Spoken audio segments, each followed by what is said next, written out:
কোটা আন্দোলন ঘিরে দেশ যখন উত্তাল, চারদিকে ছড়িয়ে পড়ছিল সহিংসতা, এমন জটিল পরিস্থিতিতে দেশ ছাড়েন 2 ডজন মন্ত্রী এমপি।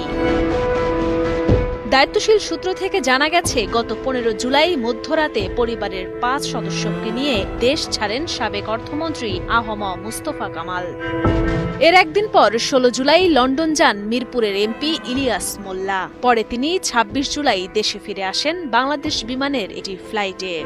একই দিন পরিবারের 11 সদস্য নিয়ে দুবাই যান কুমিল্লা 11 আসনের এমপি ও সাবেক রেলমন্ত্রী মুজিবুল হক।